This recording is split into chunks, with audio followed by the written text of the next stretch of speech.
Fala galera, sou o professor Leão Macedo, estou aqui para mais uma aulinha do canal Física Descrita. Nós vamos começar hoje as aulas sobre dinâmica. A dinâmica ela é dividida em dinâmica newtoniana, dinâmica impulsiva e a parte de trabalho de uma força e de energia mecânica. Então, essa área dinâmica ela serve para a gente conseguir compreender melhor os movimentos. Quando a gente estuda cinemática, que a gente estuda velocidade, aceleração, posição no tempo, a gente não diz por que as coisas acontecem. E agora a gente vai entender por que um corpo tem a grandeza aceleração, por que um corpo tem a grandeza velocidade, por que um corpo vai mudar a sua posição através da dinâmica. E a primeira que a gente vai ver é a dinâmica newtoniana. Newton escreveu 3 leis, são chamadas 3 leis de Newton, que baseiam a mecânica newtoniana e nos ajudam a compreender melhor alguns movimentos e alguns fenômenos do dia a dia.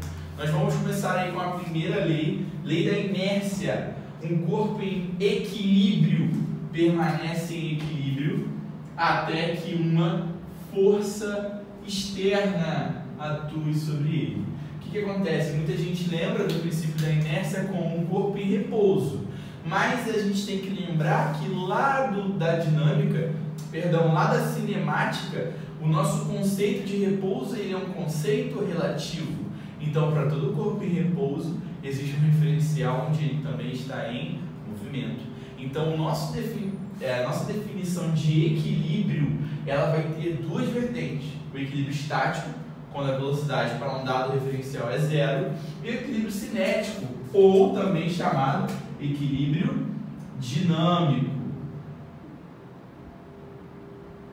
Para toda vez que a gente tiver velocidade constante e diferente de zero. Vamos lembrar que velocidade constante para a gente é uma situação de MRU, movimento retilíneo uniforme, e que velocidade igual a zero é uma situação para a gente de repouso. Se você está com dúvida nisso, volta lá no vídeo de Física 1 e assiste lá os conceitos básicos de cinemática, beleza?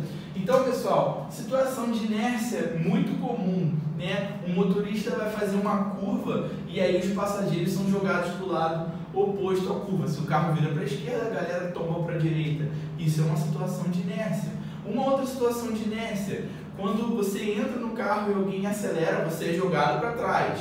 Quando alguém pisa no freio, você vai para frente. Outra situação de inércia. Por quê? Quando você entra no carro e o carro está desligado, está parado, sua velocidade é zero. Então, se o motorista arrancar, o carro arranca, você não. Então, a sua tendência é permanecer parado, logo você é jogado para trás. E aí, com o movimento contínuo, o seu corpo vai entrando em equilíbrio com o carro. Mas, a partir do momento que o motorista pisa no freio, o carro para, você não. Daí a importância do cinto de segurança, porque quando o carro para, você vai continuar em movimento, então você vai ser jogado para frente. São situações de inércia. Aquela brincadeira também que os garçons fazem em restaurantes, de puxar a toalha e não deixar nenhum prato cair da mesa, a toalha vem e os pratos ficam, também é uma situação de inércia. O corpo está em repouso e vai permanecer em repouso.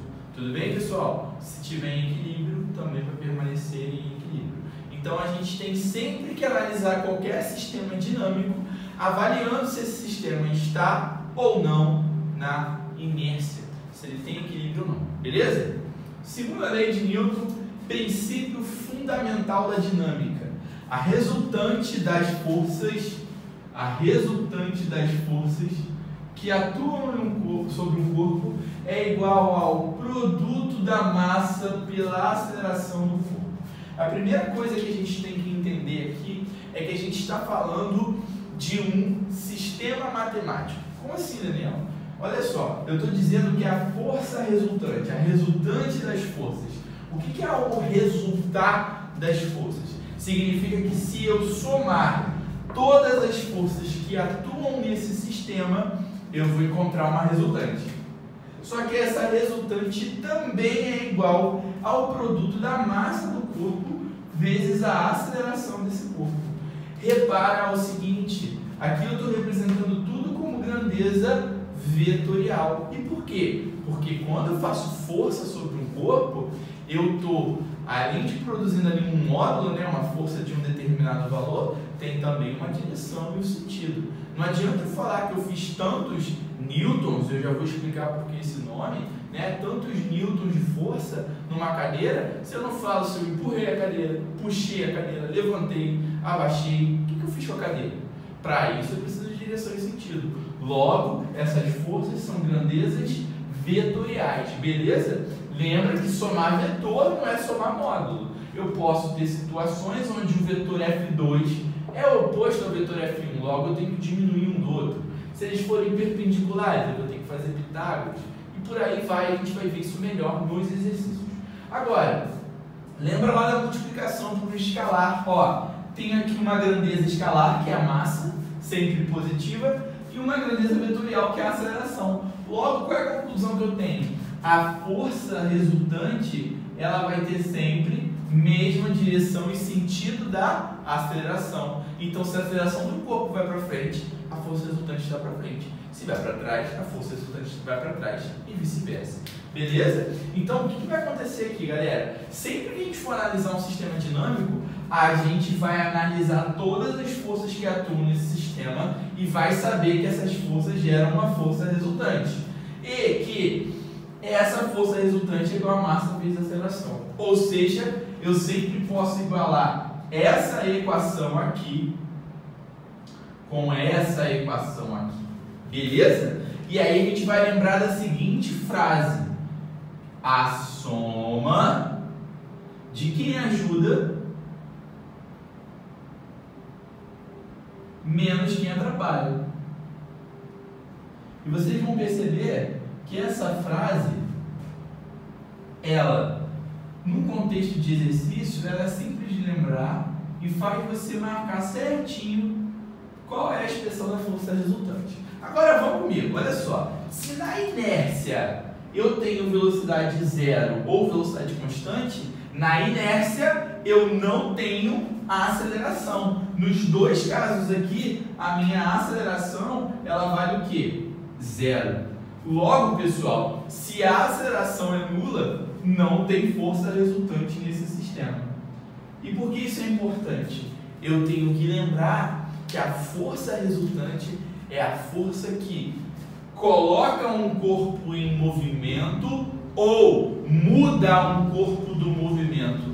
E isso é um conceito fundamental, daí o nome princípio fundamental. Por quê? Durante muitos e muitos anos, os pensadores acreditavam que força gerava velocidade, mas foi Newton que chegou à conclusão de que força gerava variação da velocidade. E qual é a diferença? Se eu pego essa caneta e jogo essa caneta, ela vai continuar em movimento. Imagina que essa mão aqui minha não está existindo. Ela vai continuar em movimento até o momento que ela cai. Se força gerasse velocidade, na hora que essa caneta saísse da minha mão, ela deveria cair direto, porque acabou a ação da força. Mas, em situações como arrastar um móvel, parece que força gera velocidade, né? Eu empurrei o móvel, parei de empurrar o móvel, para. Por que isso acontece? Porque nessas situações existe outra força no sistema, que é a força de atrito. E essa força, ela vai fazer o sistema parar. Então, pessoal, toda vez que eu for fazer um exercício, eu tenho que avaliar o seguinte: a força resultante é diferente de zero? Sim, estou na inércia, estou no equilíbrio. Não, não estou na inércia, logo existe aceleração. Eu já vou fazer um exemplo com vocês e vocês vão entender o que eu estou querendo dizer. Beleza? Então vamos lá, ó. Terceira lei, ação e reação. Essa é uma lei importantíssima, ela é a lei que descreve qualquer tipo de movimento. Porém, muitos livros trazem alguns exemplos que não são muito legais para a gente entender, como se eu dou um soco na parede, a parede me dá um soco de volta, e isso fica meio estranho. Se eu empurro a parede me empurra de volta, a gente fica meio confuso com isso, né? Como é que a parede me empurra de volta? Tem uma outra forma de você entender essa reação. Vamos lá. Primeiro, quando você anda na beira da praia, você deixa pegadas, né? Você chegar cedo numa praia, você vê lá várias marcas de pegada de gaivota. Então, quando você anda, você tem que empurrar o chão para trás. Quando você empurra o chão para trás, o chão te empurra para frente. Daí fica a pegadinha ali. Quando você anda dentro de um prédio, de uma casa ou até mesmo na rua, isso não vai acontecer porque o chão é rígido. Logo você não vai ver essa deformação do chão. Mas, por exemplo, quando um barco a hélice se movimenta, o que ele faz? Ele empurra a água para trás com a hélice. E a água empurra o barco para frente. Quando uma pessoa dá um tiro com uma arma, a bala vai para frente, mas a arma recua. Então você tem a ação e reação. Quando você tem um foguete sendo lançado, ele joga uma grande quantidade de gases, uma grande quantidade de fumaça para baixo. E essa grande quantidade de fumaça vai empurrar o foguete para cima. Mais um caso de ação e reação. Então, quando eu digo que se eu empurrar a parede me empurra, é porque eu estou gerando força para lá, para dentro do quadro. E eu estou indo para onde? Para perto da câmera. Por que isso está acontecendo? Porque se eu empurro o quadro reage me empurrando também. Mas não é que o quadro é vivo, é uma questão de simetria. Se há um movimento para um lado, tem que haver esse mesmo movimento para o outro lado. Assim, né, manda a natureza. Beleza, galera? Então, vamos lá para a definição. Se um corpo A exerce força sobre B, B reage sobre A com uma força de mesmos módulo e direção, porém sentido oposto. Ou seja, se eu faço uma força horizontal para a direita, o corpo reage com uma força horizontal para a esquerda. E elas têm o mesmo módulo, ou seja, o mesmo valor. Como é que eu vou medir força? Newton. Daniel, você escreveu Newton minúsculo? Sim. Quando a gente vai escrever uma unidade de medida que tem um nome de alguém, que homenageia alguém, a gente coloca a letra minúscula. Agora, a sigla, né, é N maiúsculo. Então, força igual a 10 newtons, por exemplo. Massa em quilograma e aceleração metro por segundo ao quadrado. Ou seja, o Newton, na verdade, galera, ele nada mais é do que quilograma metro por segundo ao quadrado. Beleza? Essa aqui seria a unidade Newton. Então é muito mais simples escrever Newton do que quilograma metro por segundo ao quadrado, tá bom? Vamos para um exemplo, né, das três leis de uma vez só, para a gente poder entender como é que funcionam as três leis de Newton em um exercício, tudo bem? Essa parte, pessoal, eu costumo dizer que é 50% da dinâmica newtoniana. Os outros 50% é conhecer as forças particulares, mas isso vai ficar para o próximo vídeo. Então, vamos lá. Olha só, a gente tem aqui, né, uma superfície sem atrito e tem dois blocos. Os blocos A e B. Vamos supor o seguinte: A tem uma massa de 3 kg e o B tem uma massa de 2 kg. Tudo bem? Primeira pergunta: esse sistema está na inércia? Não tem pegadinha aqui não. Ele está na inércia. Por quê? Não existe uma força resultante atuando naquele sistema. Ah, Daniel, mas eu sei que existe tal da força da gravidade. É, mas o objeto está aqui paradinho, ó, em cima da superfície, a superfície está equilibrando o objeto, então ele não vai se mexer. Está na inércia, a aceleração é zero, beleza? Agora, venho aqui e aplico uma força de 10 newtons. Beleza? Uma força F de 10 newtons. Esse sistema vai estar na inércia? Não. Por que não? Porque não vai ter uma força oposta aqui para anular esses 10 newtons. Logo, eu posso escrever o seguinte, ó: a soma das forças que atuam no meu sistema é igual a massa do sistema vezes a aceleração. Agora vem o grande macete aqui, ó. Quem é o seu sistema? Na hora que você faz força em A vai entrar em movimento, logo vai empurrar o B, vai surgir uma força de A em B e por reação uma força de B em A. Logo, galera, essa força F de 10 newtons, ela está mexendo o meu sistema AB. Logo, o que vai acontecer? A força resultante vai ser massa de A mais a massa de B vezes a aceleração do sistema. Aí você pode estar se perguntando, Daniel, e por que você não está colocando as forças de ação e reação na sua força resultante? Repare, se eu colocar aqui o FAB, ele vai entrar positivo porque vai entrar no mesmo sentido do F. Se eu colocar o FBA, ele tem que entrar negativo porque ele é uma força oposta. O que vai acontecer? Essas forças vão se anular porque elas têm o mesmo valor. É como se eu estivesse somando 5 menos 5, vai dar 0. Logo, eu não preciso representar isso aqui.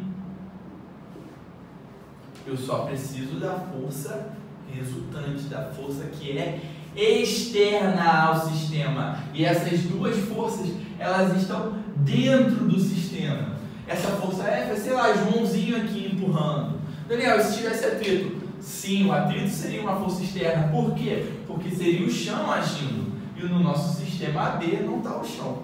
Beleza, galera? Então, o que vai acontecer? As duas perguntas aqui. Qual é a aceleração do sistema?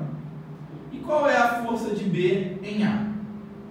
Vamos responder isso aí. Primeiro, vamos aqui colocar, né, 10 igual a 3 mais 2 vezes A. Então, 10 é igual a 5 vezes A. Logo, a nossa aceleração vai ser 10 dividido por 5. 2 metros por segundo ao quadrado.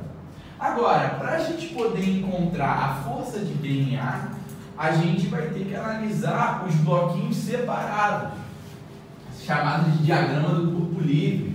Ou então, simplesmente, você vai analisar o seu sistema A e depois o seu sistema B. E a gente vai ver que tem sempre um que é mais fácil de escolher. Mas vamos fazer os dois primeiro. Então, A. A força resultante no bloco A é a massa de A vezes a aceleração. Quais são as forças que atuam no bloco A? F de 10 newtons e F de B em A. Então, ó, 10 menos a força de B em A é igual a massa de A vezes a aceleração. Logo, 10 menos 6 é igual a força de B em A. Então, a força de B em A vai ser igual a 4 newtons.